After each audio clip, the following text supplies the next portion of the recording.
Hello friends, welcome back to my channel. तो दोस्तों, आज से हम स्टार्ट करने वाले थे वेब डेवलपमेंट की क्लास, क्योंकि आज 1 मार्च है और मैंने कहा था कि आज से हम अपने वेब डेवलपमेंट की क्लास स्टार्ट कर देंगे। तो वेब डेवलपमेंट में हम पूरा फुल स्टैक वेब डेवलपमेंट सीखेंगे, जो कि 4.5 से 5 महीने की क्लास होगी। इसमें हम छोटे छोटे प्रोजेक्ट भी बनाते चलेंगे और उसके बाद क्लास खत्म होने के बाद भी हम प्रोजेक्ट बनाएंगे, 2-3 प्रोजेक्ट बनाएंगे।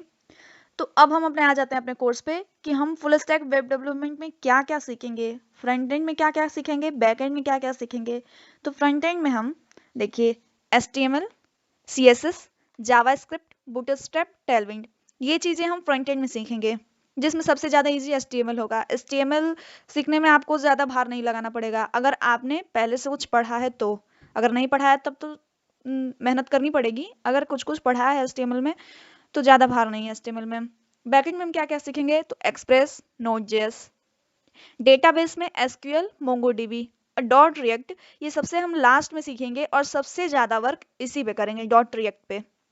ठीक, तो ये तो हो गया कि हम क्या क्या सीखने वाले हैं हमने इस कोर्स के अंदर, जो कि 4.5 से 5 महीने का कोर्स होगा। इसके अंदर हम क्या क्या सीखेंगे। अब HTML जो है सीखेंगे तो उसका प्रोग्राम रन कहाँ करवाएंगे। तो देखिए, सबसे अच्छा कोड एडिटर जो मुझे अच्छा लगता है वो VS कोड है। VS कोड ऑफलाइन भी है और सबसे अच्छा एडिटर है।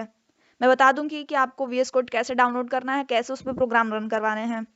आप VS कोड अपने लैपटॉप में इंस्टॉल कर लीजिए और उस पर सारे प्रोग्राम रन हो जाएंगे, HTML, CSS, जावास्क्रिप्ट सारे।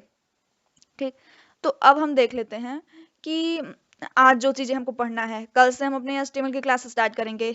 आज हम देखते हैं कि हमको पढ़ना क्या क्या है। ये हो गया। अब हम देख लेते हैं कि सबसे मेन जो चीज़ है, देखिए, हमको सबसे मेन क्या ज़रूरत होती है, इंटरनेट की ज़रूरत होती है। किसी भी चीज़ को, जैसे हमको कुछ सर्च ही करना है गूगल पे जाके, तो हमको क्या चाहिए, हमको अपने फ़ोन में डेटा चाहिए, तभी तो हम कुछ सर्च कर पाएंगे। तो हम देख लेते हैं कि इंटरनेट क्या है। तो interconnected network of computers around the world. तो ये तो सिंपल चीज़ है कि वर्ल्ड में जितने कंप्यूटर्स हैं या जितने डिवाइसेस हैं उनको एक नेटवर्क के मध्य इंटरकनेक्टेड करवाना इंटरनेट कहलाता है। जैसे यहाँ पे आपको ये जो इमेज है इसको देख के मालूम चल रहा होगा कि इसमें ये जो है ये डिवाइसेस हैं। Client 1, client 2, client 3, client 4, client 5, client 6, ये सब डिवाइसेस हैं और ये इससे कनेक्ट हैं। ठीक, ये इसका सर्वर है और ये है क्लाइंट। क्लाइंट क्या होता है, जैसे मैं एक छोटा सा एग्जांपल दे रही हूँ, जैसे हम गूगल पे जा रहे हैं, कुछ चीज़ें सर्च कर रहे हैं। ठीक, तो गूगल पे हम गए, सर्च किया हमने, तो हम क्या हैं, क्लाइंट हैं। हम क्या हैं, हम क्लाइंट हैं। हम चीज़ें सर्च कर रहे हैं, अपने सर्वर को रिक्वेस्ट कर रहे हैं। तो ये जो क्लाइंट हैं इनको मान लीजिए कि इसको किसी और टाइप का डेटा चाहिए, इसको किसी और टाइप का डेटा चाहिए, तो ये क्या करेगा, क्लाइंट क्लाइंट सर्वर को रिक्वेस्ट करेगा सबसे पहले, जिसको जिस टाइप का डेटा चाहिए। मान लीजिए कि इसको किसी के फ़ोन नंबर चाहिए, इसको किसी के ईमेल की इंफॉर्मेशन चाहिए, तो ये क्या करेगा, सर्वर को रिक्वेस्ट करेगा। अब सर्वर जो है, सर्वर क्या होता है, तो क्लाइंट ने सर्वर को रिक्वेस्ट किया और सर्वर ने रिक्वेस्ट एक्सेप्ट करके क्लाइंट को रिस्पॉन्स दिया। यानी कि सर्वर को पता है कि इसको किस टाइप का डेटा भेजना है, इसको किस टाइप का भेजना है। ये नहीं कि इसने मांगा फ़ोन नंबर तो सर्वर ने दे दिया इसको ईमेल। ठीक, सर्वर को पता है कि किसको किस टाइप का डेटा चाहिए, जिस जिस क्लाइंट ने जिस टाइप का। अब जैसे आप जाते हैं गूगल पे सर्च करते हैं कोई भी चीज़, तो आप जो सर्च कर रहे हैं वो चीज़ें आती हैं। ये नहीं कि आपने सर्च किया एजुकेशन से रिलेटेड कोई चीज़ तो आ रहा है खाना बनाने से रिलेटेड कोई चीज़, ऐसा तो नहीं है। यानी कि गूगल जो है एक सर्वर है, गूगल को पता है कि आप सर्च क्या कर रहे हैं, आपको कैसा कंटेंट चाहिए। तो यही काम होता है क्लाइंट और सर्वर का।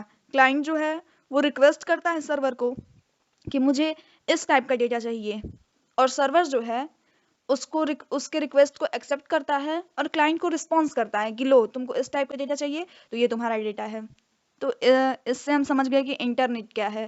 तो वर्ल्ड में जितने सारे कंप्यूटर हैं, जितने सारी डिवाइसेस हैं, उनको एक नेटवर्क के मध्य इंटरकनेक्टेड करवाना इंटरनेट कहलाता है। यहाँ से हम ये भी जान गए कि क्लाइंट क्या है और सर्वर क्या है।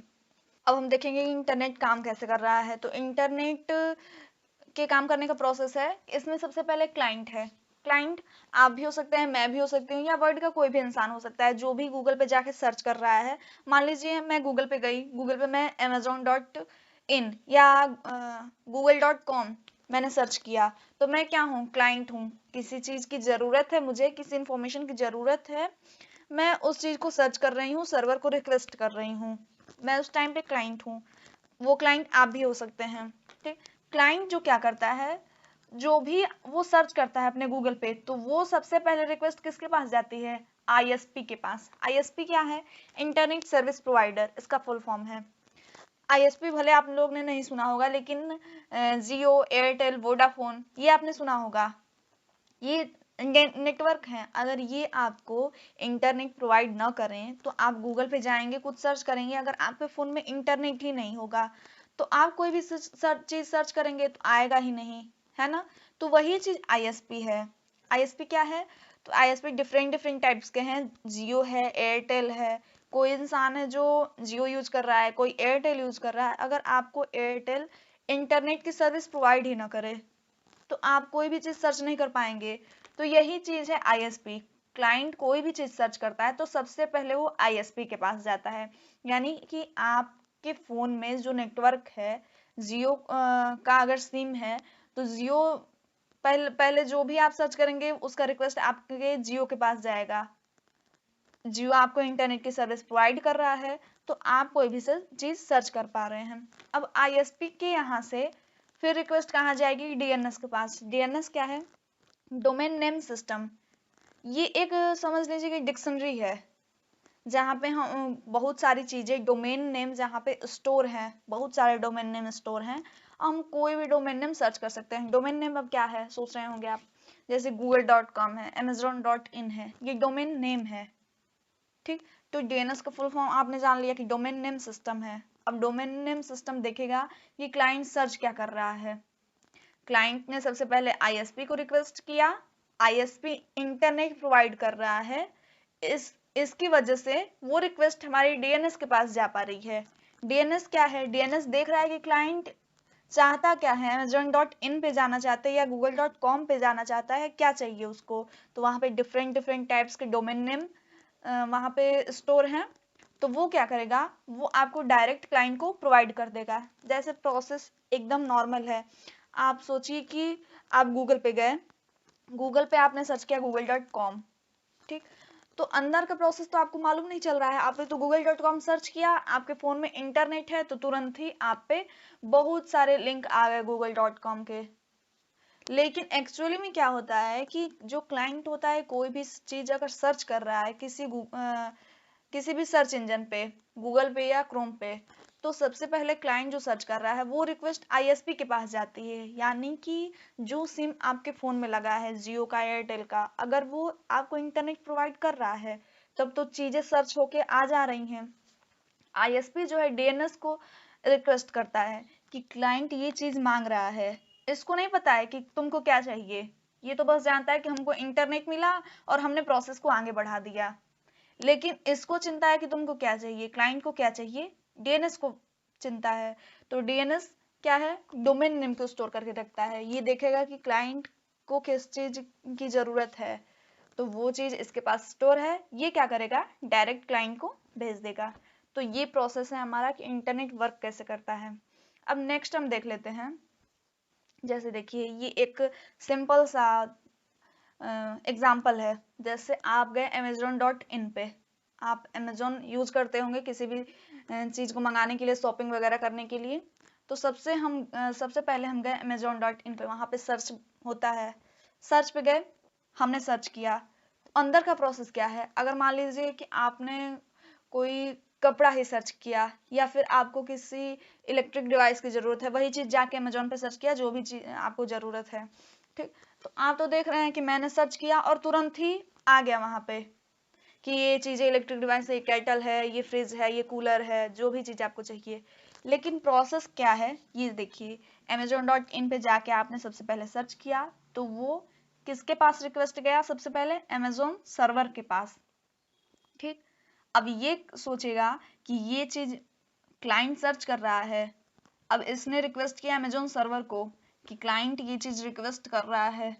अमेजोन सर्वर ने क्या किया, आपके रिक्वेस्ट को एक्सेप्ट किया और आपको रिस्पॉन्स किया। रिस्पॉन्स में क्या आया कि आपको HTML, CSS और जावा स्क्रिप्ट के यूज से बनी हुई वेब पेज आए।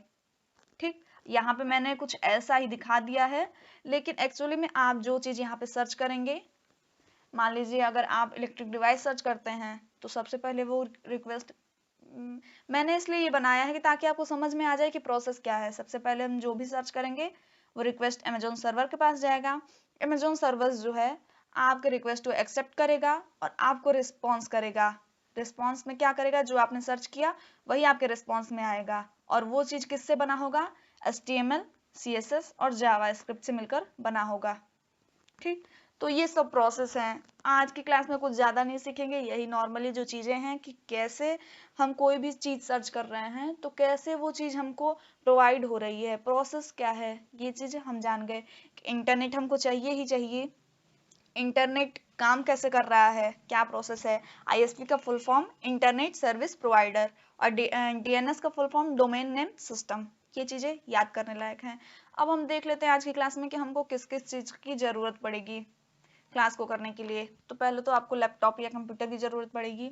दूसरा, इंटरनेट कनेक्शन की ज़रूरत पड़ेगी, यानी कि वैसे तो VS कोड पे आपको किसी भी चीज़ को रन करवाने के लिए तो इंटरनेट की ज़रूरत है नहीं, लेकिन क्लास करने के लिए आपको इंटरनेट की ज़रूरत होगी। या फिर कुछ चीज़ें जो हैं गूगल पे सर्च करने के लिए आपको इंटरनेट की ज़रूरत होगी। दूसरा, क्रोम ब्राउज़र, यानी कि क्रोम ब्राउज़र तो सबके लैपटॉप में या फ़ोन में है। विजुअल स्टूडियो कोड, यानी इसी को कहते हैं VS कोड, इसकी ज़रूरत पड़ेगी। एडिटर है, इसी पे आप अपना जो कोड है वो रन करवाएंगे। ठीक, तो इन सब चीज़ों की ज़रूरत पड़ेगी। आज हम कुछ ज़्यादा नहीं देखेंगे, यही सब नॉर्मल चीज़ें कि क्या पढ़ना था हमको और इंटरनेट क्या है, कैसे काम करता है, फिर एग्जाम्पल हमने देख लिया। तो आज के लिए इतना ही। मैं आपको बता दूं कि VS कोड आपको डाउनलोड कैसे करना है, कैसे उस पर प्रोग्राम रन करवाने हैं।